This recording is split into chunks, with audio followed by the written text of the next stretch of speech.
Virtual queues, weird beverages, and a troller coaster? These are the most shocking things you need to know about Universal Orlando before you go.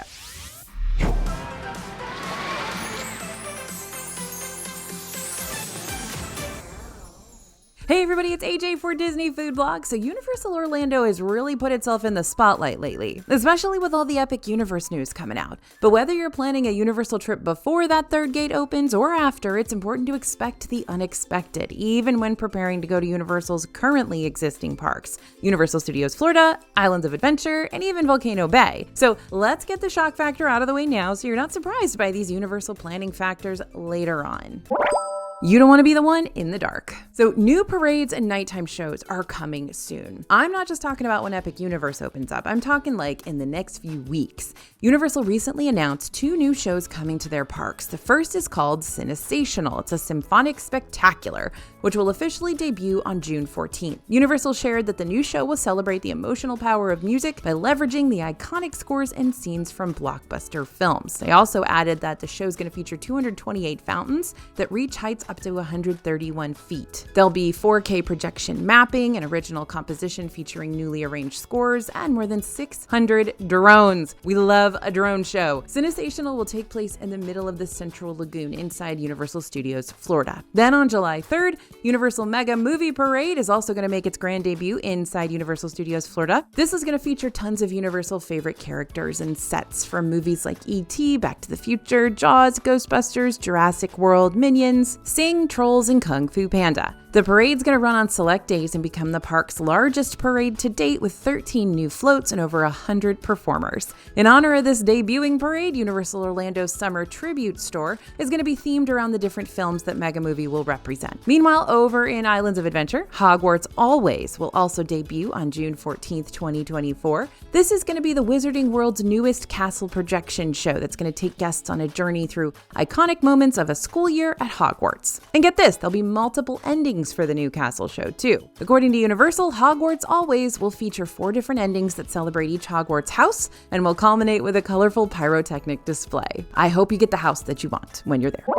Now, Universal has always been known as the park that has a lot of thrill rides and adult-centric rides, but they are bringing some more kids stuff right now. The DreamWorks cast is here to save the day. Universal Studios will be opening their DreamWorks Land on June 14th, so June 14th is a real hoppin' day for Universal. This new area is replacing the former Kids Zone land that used to be housed here right next to the E.T. Adventure Dark ride, which, by the way, they better not replace or I'm gonna riot. At least I'll cry a whole lot. So what's gonna be in this new DreamWorks section? Firstly, we're going to have a Trolls TROLLercoaster, which is going to be a family-friendly junior coaster that'll put you on the back of a catterbus to explore the colorful world straight out of the Trolls movies. Then, in direct contrast to all the bright shades of orange, yellow, and purple over at the TROLLercoaster, you've got the mossy greens and muddy browns of Shrek's Swamp, which is going to be a fun meet and greet location where you can hang out with Fiona and Donkey and the onion-layered ogre himself, Shrek. Finally, the triad of DreamWorks Land will be complete with Poe's Kung Fu Training Camp, where you're going to get to experience the Panda Village and meet and train with Poe himself. There'll be several interactive elements around the village to make this area all the more immersive for all ages. Now, the next thing that's going to shock you at Orlando is the thing that shocked me the most when I first started going, and that's the sheer cost of express passes. You thought Disney Genie Plus was expensive? Just wait till you hear about Universal's express passes. The current price of a basic express pass, which allows you to bypass the main lines for most Universal rides just one time, ranges from $79.99 to $289.99. And that's on top of what you're already paying for a park ticket per person. But that's not as expensive as these express passes get. Universal Orlando also offers the Universal Express Unlimited Pass, which removes the once per ride restriction. You can ride as many times as you want, and these passes cost $109.99 to $319.99 per person. For those going to Universal's water park, Volcano Bay, you can get an express pass over there as well, which allows you to skip the virtual line once per participating ride for $19.99 to $149.99 per person. Again, this is on on top of what you're already paying for the ticket. All these price ranges are based on what time of year you're visiting the parks and how busy they are. But unfortunately, the higher the Express Pass price, the more likely you're going to need it, since that's when crowds are going to be their highest. So here's the good news about Express Passes. They're so easy to use. There's no strategizing like what you have to do when you use Genie Plus, where you're booking and stacking and planning out your lightning lanes all day long. With an Express Pass, you can literally go up to pretty much almost any Universal ride and go, yeah, I'd like to skip the line for that, and then just scan your card and skip the line. Easy as pie.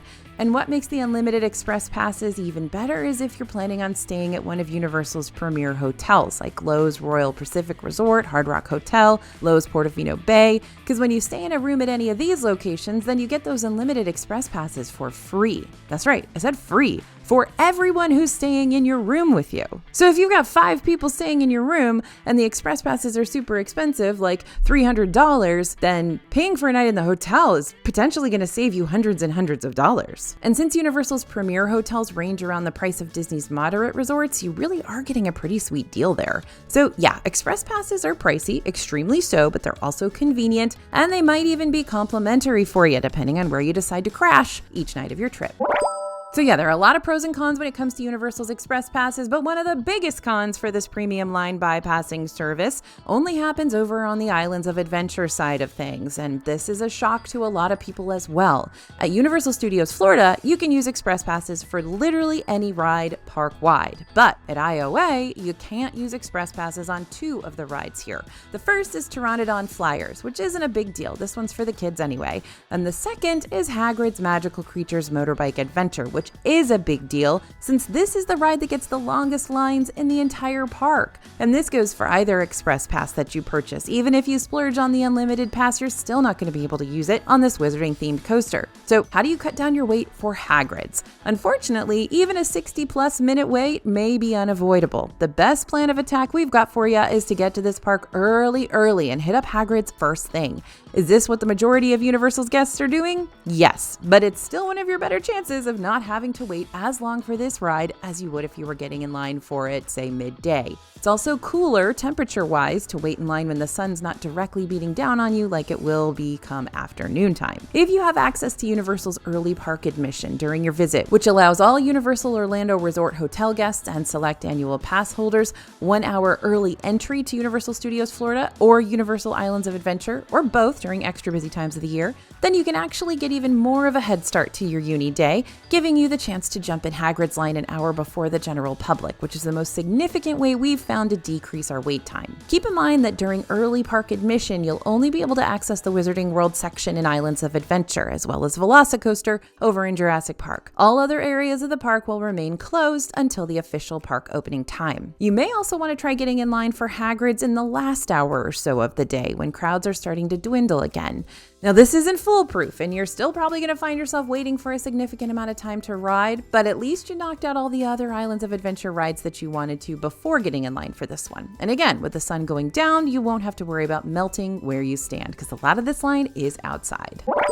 Next thing that surprises Universal Orlando guests, but you need to know about, is that there are lots of good single rider opportunities. Don't want to pay for Express Passes? Yeah, me neither. You may still be able to cut down on your ride wait times for free. Many of Universal's rides have a single rider option that lets Universal team members fill in all the leftover ride seats with guests who have volunteered to ride alone. Since many guests prefer sticking with their families or groups, the single riders line could be a much speedier option for you. Emphasis on the could. Single rider lines are available for several popular Universal rides, including, but not limited to, attractions like Harry Potter and the Escape from Gringotts, Revenge of the Mummy, Transformers The Ride 3D in Universal Studios Florida, also VelociCoaster, Incredible Hulk Coaster, and even sometimes Hagrid's ride over in Islands of Adventure. So here's the big downside of single rider queues, aside from the fact that you're going to have to split up your group if you want to potentially cut down on your wait, although that might not be a bad side. It depends on how you're feeling about your group that day.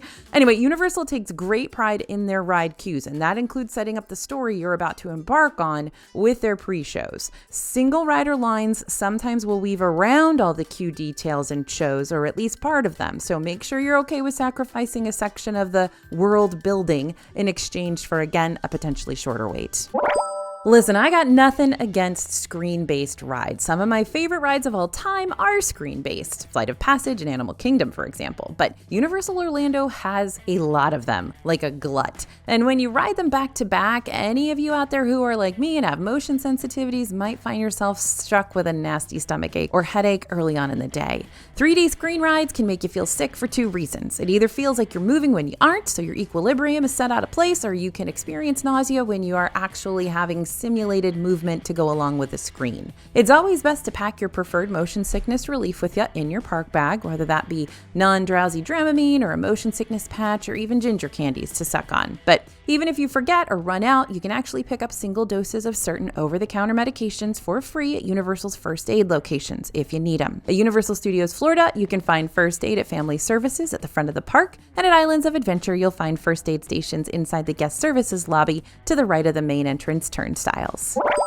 I hate to sound like I'm just bashing Universal rides, because I'm really not. I love them a lot. But again, I'm here to lay down the shocking truth today, so I'm not holding back. This is stuff you need to know and you want to be prepared for. That's our job here. And the shocking truth this time is many of Universal's ride vehicles don't also accommodate every body type.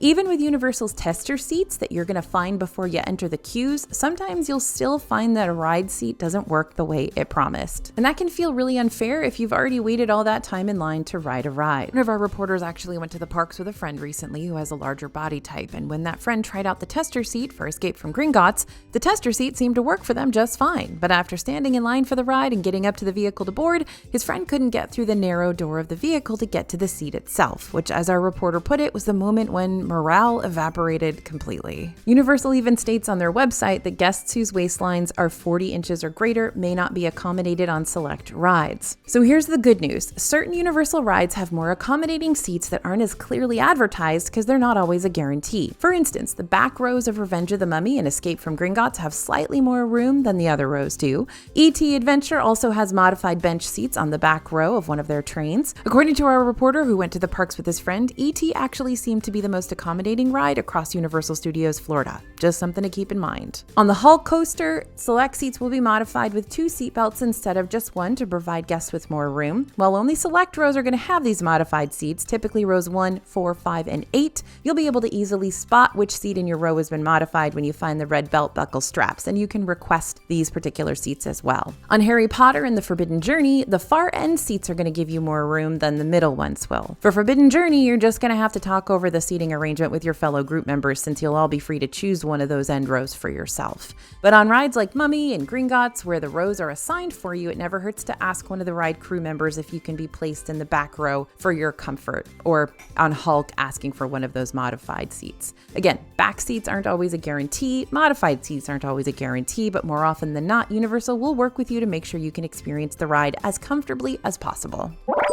Listen, I will die on this hill. I think it's absurd that wizards have apparently never heard of a thing called Diet Coke, because you can't find normal Muggle soda anywhere in the wizarding sections of either park. I know, I'm just whining, but I want you to know about it in case you are a soda goblin like me. Yeah, I know, y'all are about to come at me with your torches and pitchforks ready to defend Butterbeer's honor. I'm not saying I don't like Butterbeer. It's just when I want something refreshing and carbonated and not so sickly sweet, Butterbeer isn't going to satisfy me the same way a trusty Diet Coke will. I understand that it's sweet too. I get it. Also, hot butterbeer is better than frozen butterbeer. Anyway, while the Wizarding World sections do have some more normal drink options like coffee, tea, lemonade, and gilly water, which is just water, the more adventurous drinks you might encounter in either area include stuff like the pumpkin juice, the tongue-tying lemon squash, which is a sweet and tart lemon flavored beverage, basically like a lemonade, but they're using squash in there because that's like a British thing. Otter's fizzy orange juice, fishy green ale made with mint and cinnamon and popping blueberry fish eggs. Call me out if you want to, but any drink that has fishy in the title sure doesn't sound like something I want to have with my bangers and mash. Anyway, fortunately, you're not going to be soda-less inside Universal. There are several places to order a Coke or a Diet Coke or a Sprite, etc. in each park, as well as in City Walk and Volcano Bay too.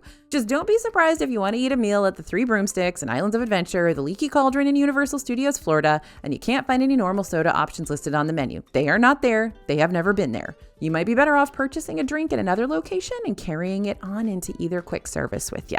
That's what I do. Okay, I hope you've forgiven me for that last point. I know you're frustrated and angry. Now, hopefully this next little tip is going to help you restore your faith in my humanity. We're going to talk about parking garages. It's great that the Universal property is so walkable. You've got the hotels, City Walk, Volcano Bay, both theme parks in the same general area, so you don't have to worry about a whole lot of extra travel time when you're trying to get from one place to another around property. At least not now. When Epic Universe opens, you will, but we'll talk about that later.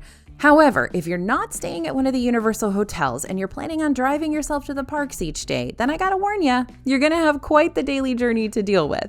Regardless of which park you plan on visiting, you only have the option of parking in one of two garages. That means everyone going to any of the parks is trying to park on one of the multiple levels inside those two garages, which can feel a bit like a parking nightmare, especially in the morning when everyone's getting there at the same time. Once you've parked, you then have to make your way up to security before entering the City Walk area, which you'll have to walk through before you get to either Islands of Adventure or Universal Studios Florida. Regardless of where you've parked, everyone goes through the same security point. And the security checkpoints at Universal Orlando aren't like Disney's. At Universal, you'll feel more like you're going through a TSA checkpoint since you'll have to put all your loose items into a tub that goes through a security screening. Think you can avoid all the chaos by using a rideshare service? Well, that can actually kind of be a pain too. While an Uber or Lyft might save you the hassle of having to drive yourself through the parking parade, you're also going to have to be dropped off on the very top of the parking garage with the Jurassic Park and Kong and Jaws parking zones, level 5. So you may end up having an even longer walk to security and then into the parks. So why am I telling you all this? Well,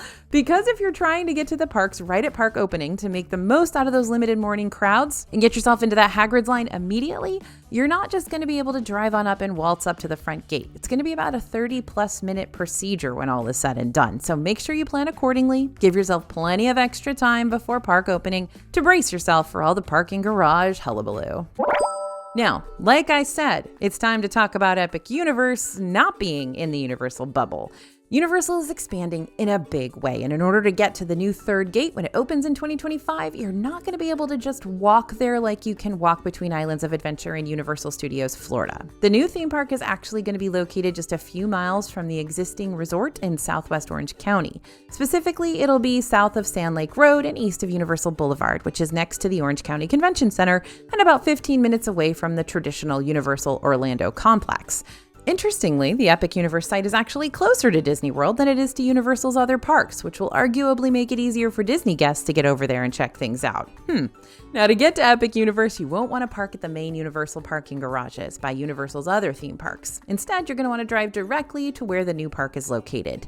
This might sound like a relief after the parking parade situation we just got done talking about, but the verdict's still out when it comes to parking at Epic. We'll just have to wait and see what kind of wildness is in store for us over there. Universal has confirmed that there will be free transportation connecting the entire Universal Orlando resort destination, so you'll still be able to travel between parks, much like you can over on the Disney World scene with their free bus transportation.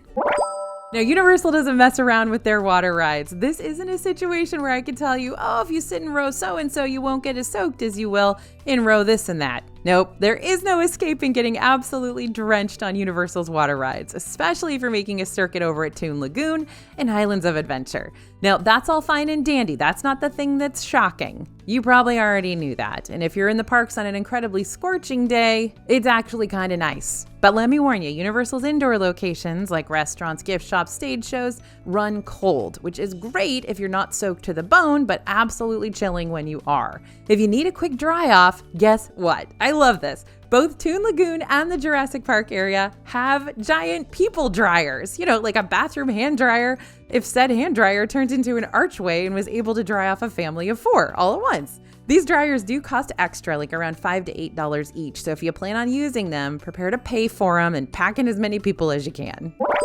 Okay, empty out your pockets, friends, because some Universal rides are going to be really strict about what you bring onto the actual attraction. And depending on which ride you're wanting to go on, you might not even be able to bring anything with you at all, which is incredibly freeing, but also kind of a hassle.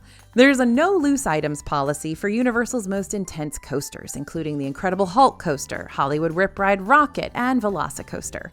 While complimentary lockers are available for many rides, lots of them will still allow you to keep your phone with you just as long as it's secured in your pocket during the duration of the attraction. These particular coasters aren't going to let you ride if you're still holding onto your iPhone or Android. In fact, you must walk through a security screening with metal detectors and scanning wands before you're allowed to board these rides. Fortunately, there are a couple of exceptions to this rule. Lanyards holding express passes, etc. can still be worn, but must be tucked inside your shirt. And Apple Watches are okay to have on you too, since they'll be latched and secured to your wrist the whole time. Speaking of complimentary lockers, your locker might not be so complimentary if you've got a bigger bag that you're carrying or you're toting around a giant souvenir. I get it, the Hagrid plushies are hard to skip over, but they aren't going to make it easy to fit all your stuff into one little tiny ride locker. And that's when you might have to pay for a large locker, which can fit big backpacks and multiple purses. These large lockers cost $2 each and $3 for every additional half hour with a max of $20. But my tip is to just make sure you bring a small enough bag that it's going to fit into those free lockers. You don't want to keep paying for lockers over and over again.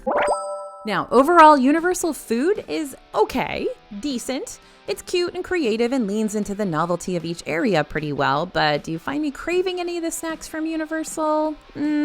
Not really. Maybe the baked potatoes from the London Taxi Hut in Universal Studios, Florida, but I can always get a baked potato from someplace else. Or Florian Fortescue's or the crepes. But Bria's going to disagree with the crepes because she doesn't like mascarpone cheese, but I like mascarpone cheese, and it was in this incredible strawberry chocolate Nutella crepe situation. And, Bria and I agree to disagree, but we still very much enjoy each other's company. Anyway, where can you find the really good Universal food? The better question is, when can you find the really good Universal food? And the answer is during a Universal festival, especially during Mardi Gras. Universal Mardi Gras, International Flavors of Carnival, is typically held during the beginning of February and up to the beginning of April, and features tons of limited time events and shows, parades, and even some celebrity sightings. However, what we're always looking forward to the most with this event is the globally inspired Mardi Gras food. Universal will release their Mardi Gras specialty menus on their website before the festivities kick off, giving you plenty of time to look things over and pick out your must-tries ahead of your trip. We really don't talk enough about Volcano Bay on this channel, and I hate that because it's probably the coolest water park in the Orlando area. Sometimes water parks are just not my cup of tea, and that's because it can be a pain getting out of the water, waiting in a long line for a water ride, and then getting all dried off while waiting, only to finally get on the ride, get wet again, and then have to do the whole process over. But Volcano Bay has fixed this problem thanks to its Tapoo Tapoo system. This is an interactive bracelet, not unlike a magic band you'd buy at Disney, that you'll be given when you enter the park. This bracelet is not only free to use, but it's actually a required tool that you'll need to use to access the rides and slides. You'll give it back when you leave at the end of the day. So here's how you use them. When you arrive at a ride, you'll see its current wait time posted on a totem pole close by. To get in line for the ride, just touch your Tapoo Tapoo on the totem pole, and then you wait. It's all a virtual queue, so you can head to the wave pool, chill in the lazy river, grab a cocktail and a bite to eat. Your Tapoo Tapoo will alert you when it's your turn to ride. You can only reserve one ride at a time, so if you find a shorter wait time at another ride, you can reserve it instead, but you'll lose your other virtual spot in line. Be on the lookout for rides that say Ride Now. You can hop right into those rides without losing your spot in a virtual line for another attraction. Tapoo Tapoo also gives you the ability to do other things around the park, like unlock interactive features, download photos, or even pay for things. Yep, that's right. You can also have the option to add a credit card to your Tapoo Tapoo for the ultimate hands-free park experience. It's not required, but it does add another level of convenience to your day, so you don't have to keep going back to your locker and grabbing your card at any time you want to pay for stuff. You can set up your Tap to Pay at the park or in advance on your Universal Online account. If you set up an account, your card will be automatically linked to your Tapoo Tapoo when you enter the park, and at the end of the day, all of your personal information is unlinked from it. If you happen to lose your Tapoo Tapoo during the day, which can happen on occasion, just make sure you go to guest services ASAP so a team member can disconnect your band immediately. All right, the next thing that shocks Universal guests, and it really does shock them, is that Halloween Horror Nights goes real hard. HHN, which takes place over at Universal Studios Florida during the Halloween season, isn't anything like Mickey's Not So Scary Halloween Party that happens in Magic Kingdom. Universal Studios overall is a family-friendly park, but their Halloween-specific after-hours event that you'll need a separate ticket for is not family-friendly, not even a little bit. Halloween Horror Nights takes place on select nights throughout the months of September and October after the park closes for regular guests, usually around 6:30. And after the general public leaves, it's time for the once happy-go-lucky park to be filled with nightmares, from its outdoor scare zones to its haunted houses to its frightening stage shows. It's just a night full of constant jump scares until 2 a.m. So here's my big mom warning for y'all.